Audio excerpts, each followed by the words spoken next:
मुझे नहीं मालूम कि गरीब आदमी को महंगाई की चक्की में पीस कर मुल्क कैसे अजीम बनता है। जनाब स्पीकर, मुझे समझ नहीं आती कि इमरान खान की हुकूमत आते ही चीनी और आटे की कीमतें क्यों बढ़ गईं। 2013 में चीनी की कीमत 55 रुपए किलो थी और 2018 में जब हम गए तो चीनी की कीमत 53 रुपए फी किलो थी।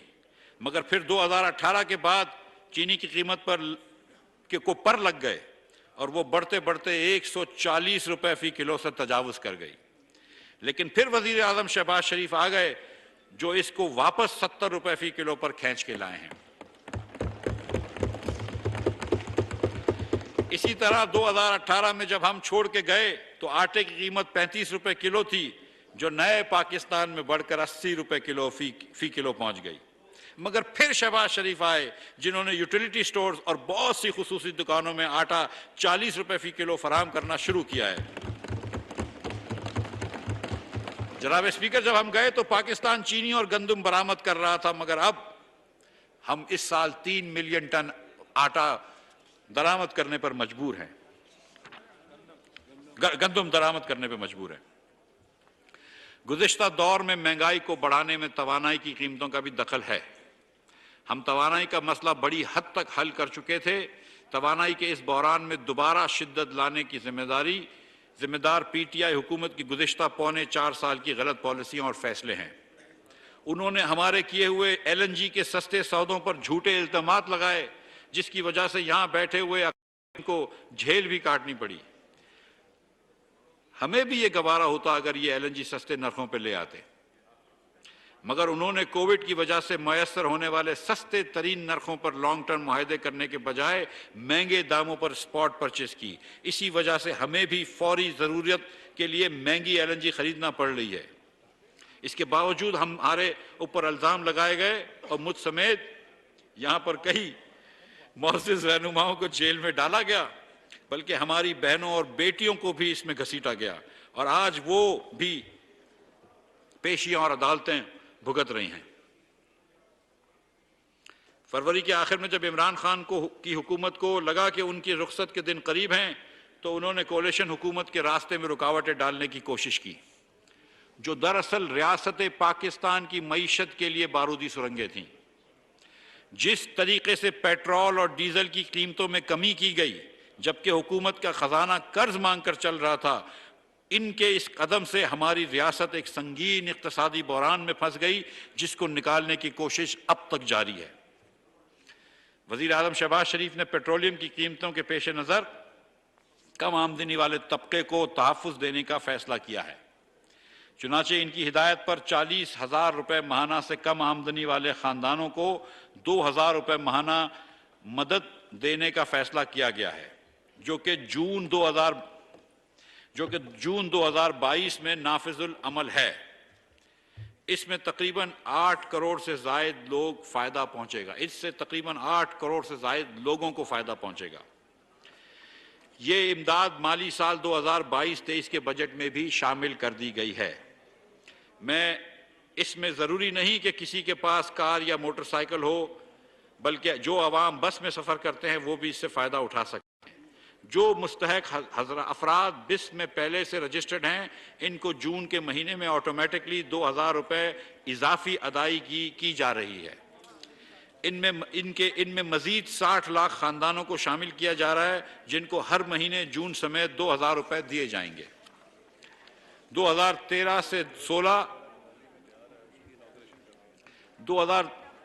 से 18 के दरमियान पाकिस्तानी करेंसी में इस्तेकाम देखने में आया, मगर फिर इतने दर्जे की माशी बद इंतज़ामी की बिना पर 2018 से 2022 के दरमियान रुपए की कदर तकरीबन 61% में कमी वाक़ हुई, जो डॉलर के मुकाबले में 115 रुपए से 189 रुपए तक पहुंच गया और हम बद इंतज़ामी के आफ्टर शॉक्स की वजह से 2000 की हद भी पार कर गए।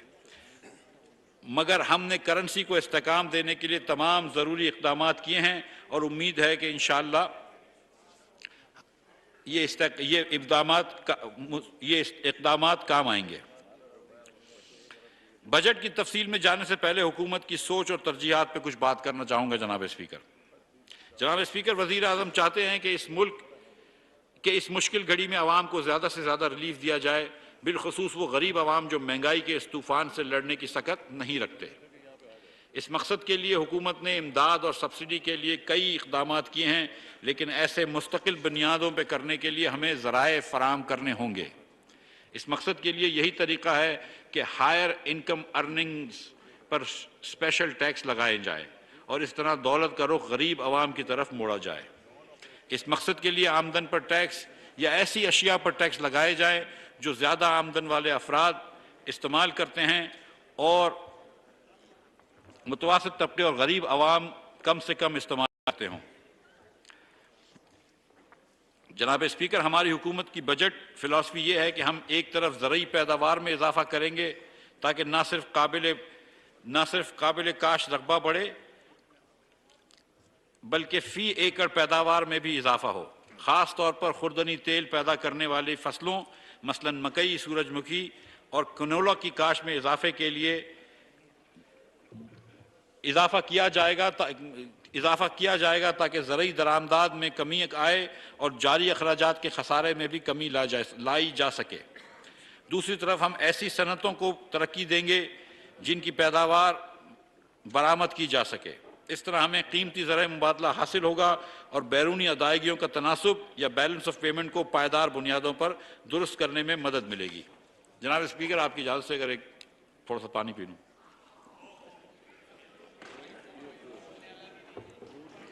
शुक्रिया। बिस्मिल्लाहिर्रहमानिर्रहीम। जनाब स्पीकर, नए महसूलात के साथ साथ ये भी ज़रूरी है कि जो महसूलात इस वक्त वसूल किए जा रहे हैं इनके इंतज़ाम और मैनेजमेंट को बेहतर बनाया जाए। अगर महसूलात में चोरी को ख़त्म कर दिया जाए तो गुज़िश्ता पौने 4 सालों में जो गुज़िश्ता पौने 4 सालों में बढ़ गई थी तो खातिर ख्वाह हद तक इजाफी वसूली हो सकती है। एक तखमीने के लिहाज से टैक्स की लीकेज या चोरी तकरीबन 3000 अरब रुपए तक पहुंच गई है और वज़ीर आज़म साहब ने एक टास्क फोर्स बना रहे हैं जो इस लीकेज को कम करने में कोशा रहेगी। इसके साथ साथ हम नॉन टैक्स रेवेन्यू बढ़ाने के लिए भी कोशा हैं। किफ़ायत शारी के इक़दामात। जनाब स्पीकर, किफ़ायत शारी हमारी हुकूमत की अव्वलीन तरजीह है। हुकूमती अखराजात में कमी इस बजट का हिस्सा है। हम इस सिलसिले में ठोस इक़दामात कर रहे हैं, सिर्फ जमा खर्च नहीं कर रहे। गाड़ियों की खरीद पर मुकम्मल पाबंदी होगी। तरक्याती प्रोजेक्ट के अलावा फर्नीचर वगैरह की खरीद पर मुकम्मल पाबंदी आयद कर दी गई है। काबीना और सरकारी अहलकारों की पेट्रोल की हद को 40% कम किया गया है। हुकूमत के खर्च पर लाजमी बैरूनी दौरों के अलावा तमाम दौरों पर पाबंदी है। जनाब स्पीकर, बजट में पेंशन की मद में अगले माली साल में 530 अरब रुपए का तखमीना है। दीगर ममालिक की तरह हम पेंशन फंड कायम कर रहे हैं जिसके लिए रकूम जारी कर दी गई हैं। इस साल पहले साल इसमें हम एक 10 अरब रुपए की रकम पेंशन फंड में डाल रहे हैं। जनाब स्पीकर, वज़ीर आज़म के विजन के मुताबिक मईशत को तरक्की के रास्ते पर गामजन करने के लिए हमारी टीम ने medium term macro economic framework वज़ा किया है। मुझे कामिल यकीन है कि इसके ज़रिए मईशत सही रुख इख्तियार करने में कामयाब होगी। हमारे लिए बड़ा चैलेंज करंट अकाउंट खसारे के बगैर ग्रोथ हासिल करना है। लिहाजा अगले साल तवाज़ुन को ख़राब किए बगैर कम अज़ कम 5% ग्रोथ हासिल की जाएगी। इस तरह GDP को 67 खरब से बढ़ाकर अगले माली साल के दौरान 78.3 खरब रुपए तक पहुँचाया जाएगा। अफरात ज़र। जनाब स्पीकर, इस वक्त अफरात ज़र 11.7% है जो कि गुज़िश्ता 10 बरसों के मुकाबले में सबसे बुलंद तरीन सतह पर है। हुकूमत को इदराक है कि गरीब आदमी महंगाई की चक्की में पिस रहा है। हम मॉनेटरी पॉलिसी और फिस्कल पॉलिसी को बेहतर बनाते हुए महंगाई कम करने की कोशिश कर रहे हैं। अगले माली साल में अफरात ज़र में कमी करके 11.5% पर लाया जाएगा।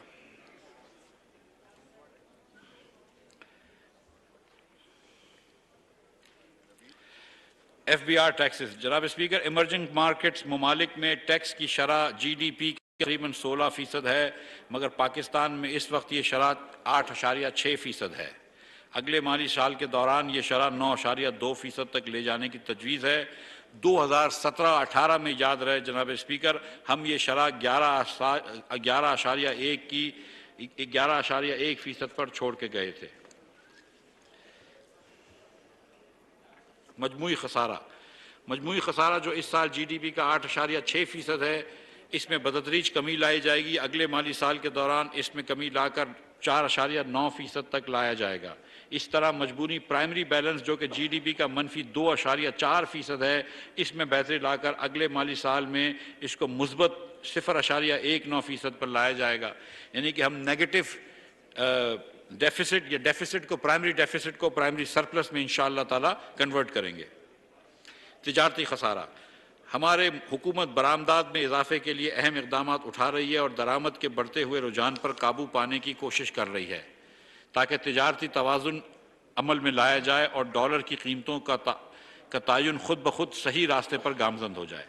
दरामद जो इस वक्त $76 अरब तक एक्सपेक्टेड हैं, अगले माली साल में इनमें कमी लाकर $70 अरब की सतह पर लाई जाएंगी। बरामदात इस वक्त $31 अरब का तखमीना है, अगले माली साल में इनको $35 अरब तक बढ़ाने की इकदाम किए जाएंगे। इन इकदाम से करंट अकाउंट बैलेंस को GDP का मनफी 4.1 से घटाकर अगले माली साल में GDP का मनफी 2.2% पर लाया जाएगा। तरसीलात ज़र, जनाब स्पीकर, रवां साल में रेमिटेंस 31.1 अरब रिकॉर्ड हुए होंगे। अगले माली साल में तरसीलात ज़र की टारगेट 33.2 अरब रखने की तजवीज़ है। कौमी कर्जा, जनाब स्पीकर, इस साल इंटरेस्ट पेमेंट में कुल अखराजात 3144 अरब रुपए होंगे, जिसमें डोमेस्टिक इंटरेस्ट की पेमेंट 2770 अरब रुपए और एक्सटर्नल इंटरेस्ट पेमेंट 373 अरब रुपए होने का तखमीना है। जबकि अगले साल इस मद में कुल अदायगी 3950 अरब रुपए होने का तखमीना है, जिसमें 3439 अरब रुपए अंदरूनी और 511 अरब रुपए गैर मुल्की कर्जों पर सूद की अदायगी के मद में खर्च होंगे। पब्लिक डेट, जनाब स्पीकर, जो 2017-18 में 25,000 अरब रुपए था, मार्च 2022 में 44,365 रुपए तक पहुंच गया है, जो कि GDP का 72.5% है। हमने माली साल के आखिरी 2 माह में अखराजात में कमी के जरिए कर्ज में इजाफे की रफ्तार को कम किया है। कानून के मुताबिक हुकूमत को कर्ज देने की हद GDP का 60% मुकर्रर की गई है। 2005 का FRDLA में तरमीम के जरिए वजारत ख़जाना के डेट मैनेजमेंट ऑफिस के माहिरीन फराम किए जाएंगे। फ़राइज़ की बजा आवरी के लिए इसके मैंडेट और इख्तियारात में खातिर ख्वाह इजाफा किया जा रहा है ताकि कर्ज़ों का इंतज़ाम मौजू बुनियादों पर इस्तवार किया जा सके। यहाँ पर मैं ऐवान को ये आगाह करना चाहूँगा कि साबिक़ा हुकूमत ने डेट की रीप्रोफाइलिंग करते वक्त 2029 में 5400 अरब यानी 5,40,000 करोड़ रुपए एक साथ अदा करने का मंसूबा बनाया था। तस्वुर कीजिए जनाब स्पीकर, क्या पूरी डोमेस्टिक मनी मार्केट एक ही बार इतनी बड़ी रकम का बंदोबस्त कर सकती थी? बिल्कुल नहीं। हम इस बहुत बड़ी कर्ज अदायगी की रकम को टुकड़ों में बांटकर हुकूमत और मकामी मार्केट के लिए काबिल अदायगी बना रहे हैं। जनाब स्पीकर, बजटरी एलोकेशन की चीज़ बातें बताने से पहले मैं आपको रेवेन्यू और एक्सपेंडिचर्स का एक जायजा पेश करना चाह रहा हूं। अब मैं बजट की खुसूसी इक़दामात बयान करूं। रवां माली साल में FBR के रेवेन्यूज 6,000 अरब रुपए होंगे, जिसमें सूबों का हिस्सा 3,512 अरब रुपए रहा। वफाक का नेट रेवेन्यू 3,803 अरब रुपए रहा। वफाकी हुकूमत का नॉन टैक्स रेवेन्यू 1,315 अरब रुपए होने की तवक्को है। कुल अखराजात 9,118 अरब रुपए होंगे। PSDP के अखराजात 550 अरब रुपए होंगे। डेट सर्विसिंग की मद में, जैसा मैंने कहा, 3144 अरब रुपए खर्च होंगे। डिफेंस पर 1450 अरब रुपए खर्च होंगे। फेडरल गवर्नमेंट के अखराजात 530 अरब रुपए, पेंशन पर 525 अरब रुपए और सब्सिडीज की मद में 1515 अरब रुपए खर्च होंगे और ग्रांट की मद में 1090 अरब रुपए खर्च होंगे। जनाब स्पीकर, अगले साल FBR के रेवेन्यूज का तखमीना 7,004 अरब रुपए है, जिसमें सूबों का हिस्सा 4100 अरब रुपए होगा। वफाकी हुकूमत के पास नेट रेवेन्यू 4,904 अरब रुपए होगा, जबकि नॉन टैक्स रेवेन्यू में 2,000 अरब रुपए होंगे। वफाकी हुकूमत के कुल अखराजात का तखमीना 9,502 अरब रुपए है, जिसमें डेट सर्विसिंग पर 3,950 अरब रुपए खर्च होंगे और अगले साल PSDP के लिए 800 अरब रुपए का बजट मुख्तस किया गया है। मुल्क की दिफा के लिए 1523 अरब रुपए, सिविल इंतजामिया के अखराजात के लिए 550 अरब रुपए होंगे। पेंशन की मद में 530 अरब रुपए मुख्तस किए गए हैं। अवाम की सहूलत के लिए टारगेट सब्सिडीज़ 699 अरब रुपए रखी गई हैं और ग्रांट की सूरत में 1242 अरब रुपए रखे गए हैं, जिसमें बिस्प, बैतुल माल और दीगर महकमों की ग्रांट्स शामिल हैं। Benazir income support program. जनाब स्पीकर, अब मैं अपने पसमानदा और गरीब बहनों और भाइयों के लिए किए जाने वाले इक़दामात का जिक्र करता हूँ। इनके लिए हमने बेनज़ीर इनकम सपोर्ट प्रोग्राम की मुख्तस रकम में इजाफा किया है, जो 2021-22 में 250 अरब रुपए थी। 2022-23 के बजट में ये रकम को बढ़ाकर 364 अरब रुपए कर दी गई है।